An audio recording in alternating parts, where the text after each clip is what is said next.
জয় গৌর, জয় নিতাই। আজ 8ই শ্রাবণ 1433 ও 25শে জুলাই 2026 শনিবার শয়ন একাদশী। এই শয়ন একাদশীর দিন আমি শ্রী চৈতন্য চরিতামৃত পাঠ করছি। আজ আমি পাঠ করছি শ্রী চৈতন্য চরিতামৃতের মধ্যলীলা দ্বিতীয় খণ্ড 15 অধ্যায়। সার্বভৌম ভট্টাচার্যের গৃহে শ্রী চৈতন্য মহাপ্রভুর প্রসাদ সেবার শ্লোক 245 থেকে 259। হরে কৃষ্ণ কৃষ্ণ কৃষ্ণ হরে হরে, হরে রাম রাম রাম হরে হরে। শ্লোক 245 থেকে 246। হেনকালে অমোঘ ভট্টাচার্যের জামাতা কুলীন নিন্দক তেহ ষাটি কন্যার ভর্তা ভোজন দেখিতে চাহে, আসিতে না পারে। লাঠি হাতে ভট্টাচার্য আছেন দুয়ারে।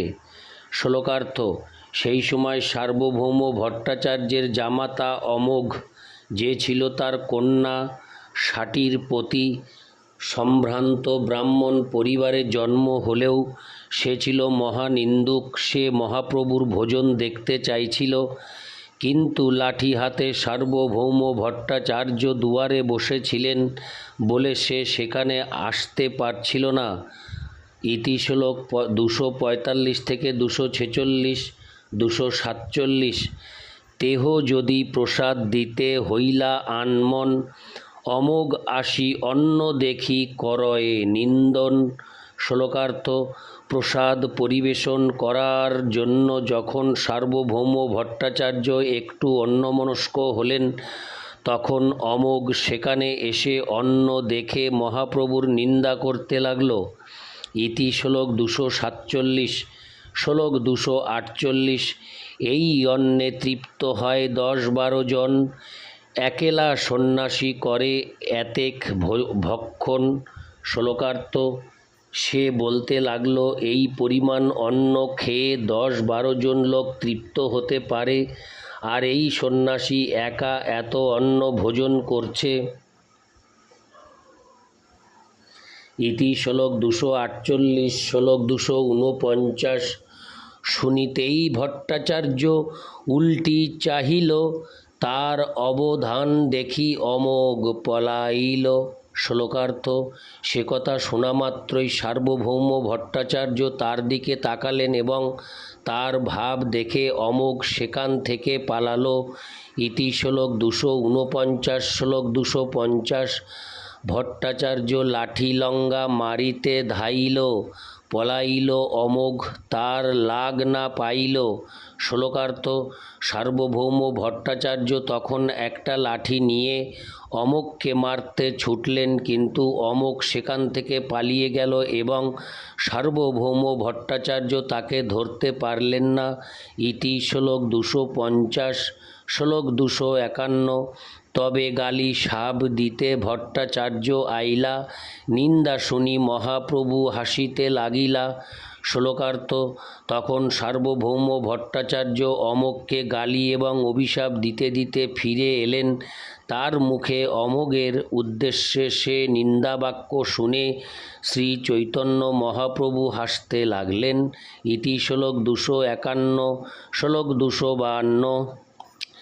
শুনি ষাটির মাতা শিরে বুকে ঘাত মারে, ষাটি রান্ডি হউক, ইহা বলে বারে বারে।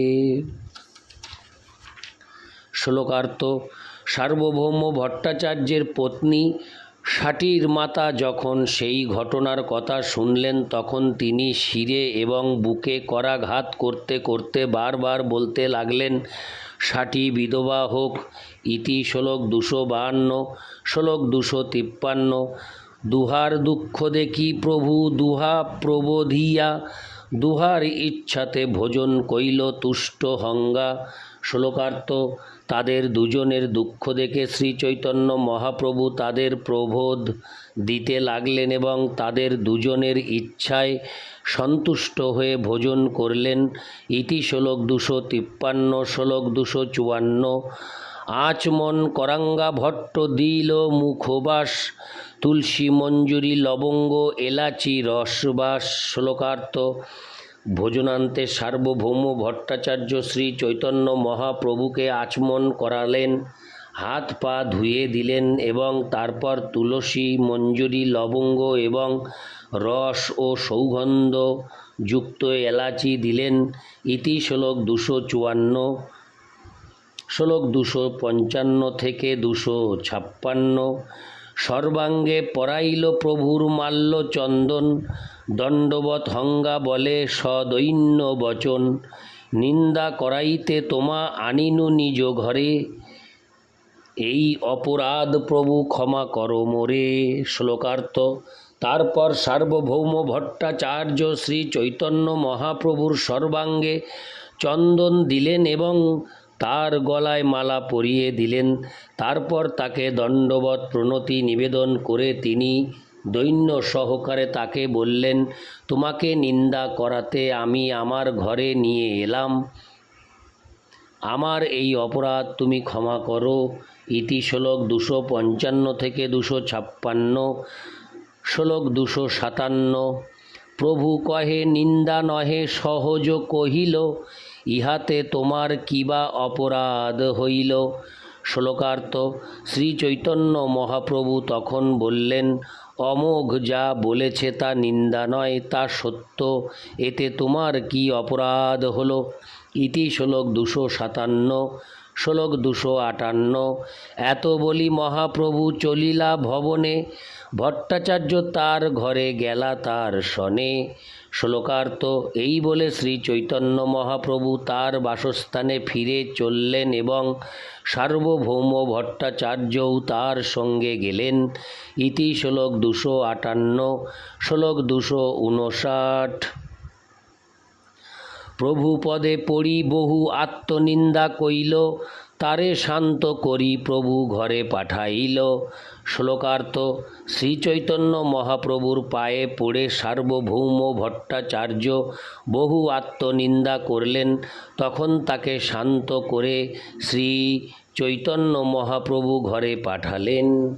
ইতি শ্লোক 259। হরে কৃষ্ণ কৃষ্ণ কৃষ্ণ হরে হরে, হরে রাম রাম রাম হরে হরে।